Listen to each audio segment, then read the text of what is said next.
Jusqu'à 9h, Good Morning Business. Le dossier Atos, le gros dossier du moment, le choc. Je vous rappelle qu'hier, l'action a perdu quasiment 20% de sa valeur. Atos, ça ne va plus en bourse que 1,74 €. Le groupe est plus que jamais au bord du précipice. On a donc convoqué les meilleurs experts. C'est l'action, mais le groupe, c'est 200 millions. C'est pas beaucoup, mais c'est un petit peu plus. Oui. Oui, l'action. C'est pour donner une valeur qui vaut totale. 1,74 €, absolument. Donc on a convoqué les meilleurs experts. François Chollet, président de Montségur Finance. Guy Mamou-Mani, vous êtes coprésident d'Open, ancien président du Syntec. Mathieu Pechbertier et Frédéric Simotel qui suivent bien sûr ce dossier. On attendait les résultats d'Atos. Est-ce qu'on sait à un moment donné si on va les avoir, Mathieu ? Alors à un moment donné, on les aura. Mais quand personne ne sait, on devait les avoir fin février. Puis fin février, Atos nous a dit finalement vous les aurez le 20 mars.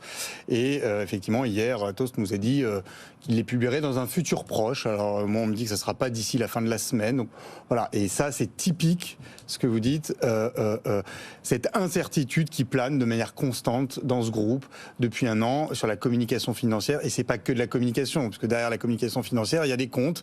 Et donc qu'est-ce qu'il y a dans les comptes ? Qu'est-ce qu'on met dans les comptes ? Qu'est-ce qu'on sort, qu'est-ce qu'on sort pas. Enfin, tous les investisseurs et les créanciers, c'est très important, mettent un gros point d'interrogation sur, en fait, qu'est-ce qu'il y a à l'intérieur de ces boîtes. Mais François Chollet, ça veut dire quoi ? Parce que ça veut dire que les comptes ne sont pas certifiés par leur commissaire ? Ça veut dire qu'aujourd'hui, on a un compte d'exploitation qui a été communiqué par le groupe. Donc, on connaît les chiffres d'activité. Ouais, mais le bilan pour Atos, le problème, c'est le bilan. Et le cash. Et au bilan, il y a ce qu'on appelle des survaleurs, c'est-à-dire tous les écarts d'acquisition d'une politique de croissance externe qui a été menée par le groupe pendant de nombreuses années. Et ces écarts d'acquisition, eh bien, il faut en mesurer la valeur. Et c'est validé par un commissaire aux comptes qui doit s'exprimer pour dire à combien on réévalue les participations qui ont été acquises dans le bilan. Et donc, c'est là que se situe le gros problème. On ne sait pas combien veut Atos, en fait. Parce que ça peut aussi, cette dépréciation de valeur, générer un résultat, cette fois-ci non plus d'exploitation, mais financier, négatif, extraordinaire pour Atos, et venir mettre en péril, évidemment, la stabilité du bilan. Donc toute la clé, c'est la difficulté qu'a le groupe aujourd'hui de s'accorder avec le commissaire aux comptes pour donner un vrai prix au portefeuille d'acquisition qui a été immobilisé dans le bilan. Qu'est-ce qu'on fait après, une fois qu'on a dit... Alors, lorsqu'on est actionnaire d'Atos aujourd'hui, il n'y a pas grand-chose à faire, vous êtes rincé. Il n'y a plus rien. Vous avez un groupe qui fait 10 milliards, un peu plus de 10 milliards d'euros de chiffre d'affaires, qui vaut moins de 200 millions d'euros, c'est-à-dire qu'il vaut zéro. Qui vaut rien, quoi. Donc la valeur d'une entreprise, c'est la capitalisation boursière et aussi la valeur de ses dettes. Et donc c'est bien au niveau de la dette que se fait la valorisation d'Atos. Et cette dette aujourd'hui est un grave péril, puisque là aussi, le marché la cote avec une décote absolument astronomique. On dépasse même, je crois, celle de Casino Rallye, puisque ça cote entre 18 et 25% du nominal des émissions de dette d'Atos. C'est-à-dire qu'il n'y a plus aucune crédibilité, et tout simplement parce que, de toute façon, toutes ces discussions sur le bilan d'Atos viennent mettre en péril l'ensemble des accords avec les banques, avec les créanciers. Et pourtant, sur le plan industriel, Guy Mamou-Mani en continue de travailler. On racontait ce matin les contrats avec les Jeux Olympiques, sur la cybersécurité, sur les passes.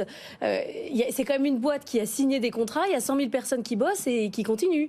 Ah oui, c'est absolument désolant cette situation parce que Atos est une boîte de très grande qualité industrielle. On parle de 100 000 salariés. Oui, c'est 100 000 salariés, mais c'est dans le monde, mais vraiment des savoir-faire. Alors bon, bien sûr, l'analyse financière, parfaitement juste, est-ce qu'elle est ?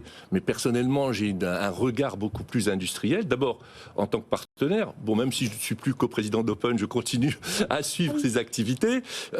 En fait, on signe de très nombreux contrats, jusqu'à maintenant, entre Open et Atos comme partenaires. Nous travaillons avec des gens de très très grande qualité.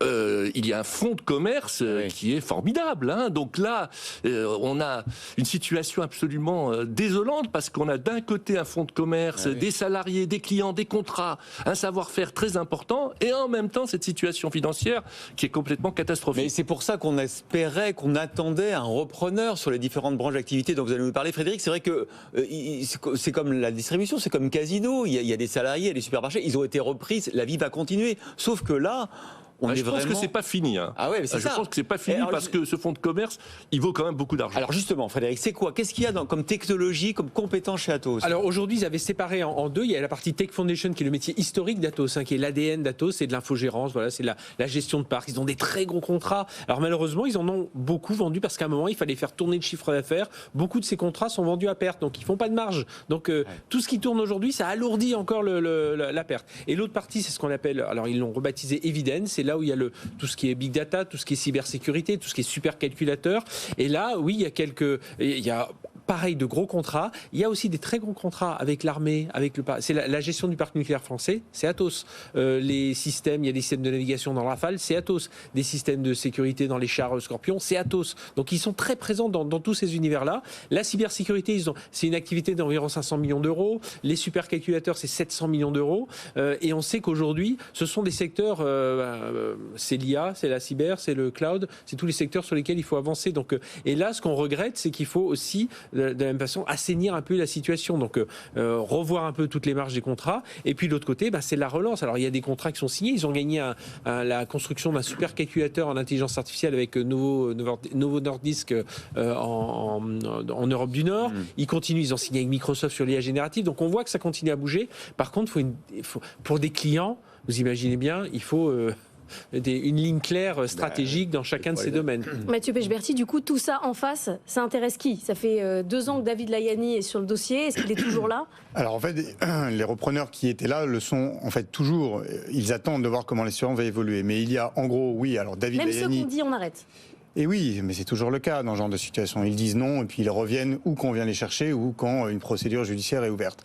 Il y a d'abord donc David Layani qui lui est déjà, on va dire, dans la société puisqu'il est premier actionnaire d'Atos. Vous vous souvenez quand il était venu sur ce plateau, le premier jour de son offensive, même vous nous aviez dit, mais c'est un petit pousset, quoi. Il n'arrivera jamais à avaler Atos. Oui. Sauf que là aujourd'hui, je reprenais une expression d'ailleurs de l'ancien président d'Atos, Bertrand Meunier, qu'il avait qualifié ainsi. Mais effectivement, c'est le repreneur, on va dire, le plus tenace, mais qui a le moins d'argent. Il a 11% du capital d'Atos, il est au conseil d'administration, il est aussi partenaire industriel d'Atos. Il essaye de rentrer un petit peu de tous les côtés dans cette société et il est plus que motivé. Il est complètement obsédé par cette société qu'il veut racheter. C'est surtout le digital qui Alors voilà, l'intéressait. exactement. En gros, si c'est pas l'infogérance qui l'intéresse véritablement, même s'il va faire une offre de reprise globale d'Atos. Tout ce qui est cybersécurité, supercalculateur, ça on l'a compris, ça ira dans une poche où l'État aura un œil dessus. Et lui, c'est surtout le reste qui l'intéresse, notamment les activités dédiées au cloud. Et lui, en tout cas, il est bien décidé à mettre de l'argent dedans, à apporter sa société à Atos, bref, à faire une sorte de mécano. Et puis il y a Daniel Kretinsky quand même, dont on a parlé par le passé, qui lui sur était les d'accord pour activités reprendre la historiques d'Atos. A priori, Airbus ne reviendra pas. François, je vous laisse, c'est intéressant ce débat, parce que là on commence à comprendre, on se dit que c'est une belle boîte, il y a des talents, il y a des belles activités. Donc qui est responsable à un moment donné? Est-ce que ce sont les investisseurs, les créanciers qui ont trop prêté et qui ont pris trop de risques alors qu'on voyait bien que la boîte est en train de couler parce que le management était peut-être défaillant? C'est quoi le problème? Ça vient d'où?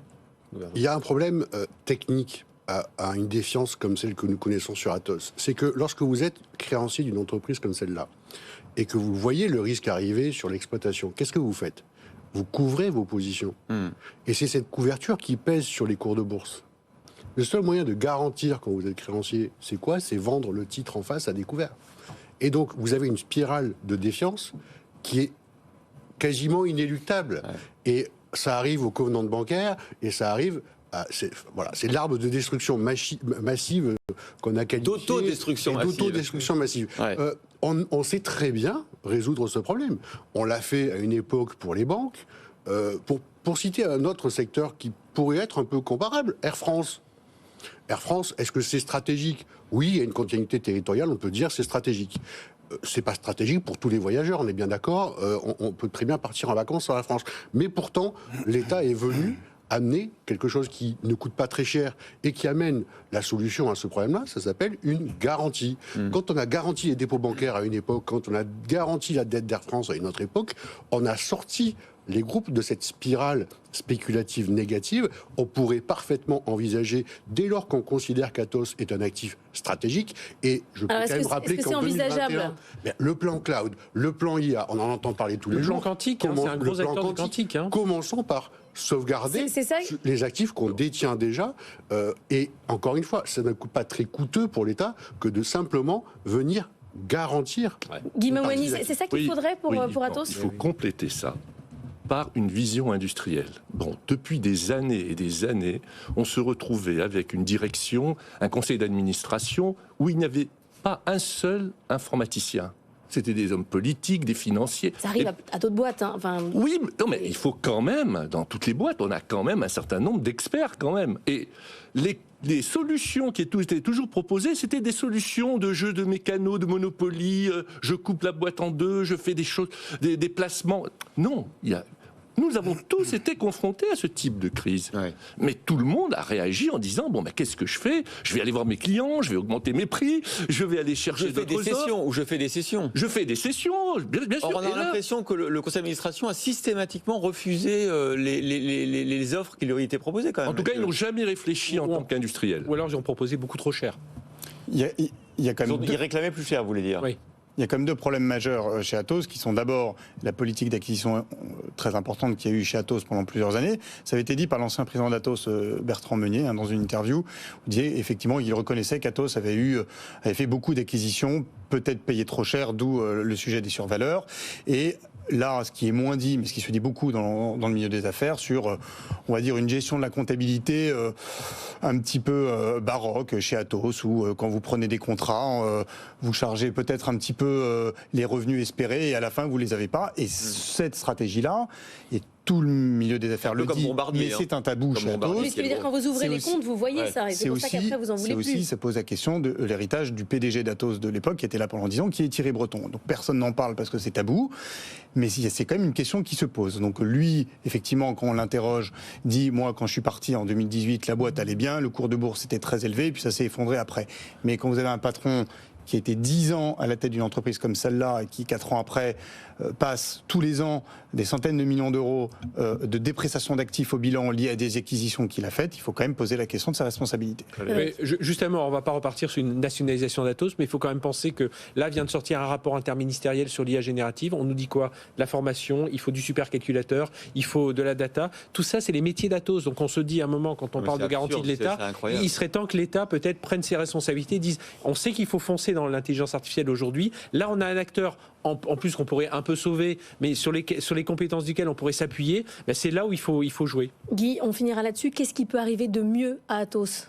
Je crois que c'est d'être pris par un industriel. Enfin, moi, je resterai toujours ce regard. Je pense qu'il y a, avec ce fonds de commerce, beaucoup de choses à faire. On parle beaucoup de Dassault en ce moment? Oui, enfin, bon, je ne peux pas dire quel type d'industriel, mais en tout cas, et d'ailleurs, à mon avis, je serais surpris qu'un industriel reprenne l'ensemble, mais que ça soit un certain nombre de spécialistes, tels que ça a été envisagé, Airbus pour BDS, OnePoint, pourquoi pas. Oui, mais ça a échoué à chaque fois sur les valorisations. Oui, c'est une question de valorisation. Et puis de désaccords franco-allemands chez Airbus, parce que les Allemands trouvaient, peut-être à raison, qu'on payait ça trop cher. Ça changera peut-être pour Airbus, mais au global, je pense que ce fonds de commerce qui a une très grosse valeur industrielle devra être pris dans l'intérêt général. Oui, François?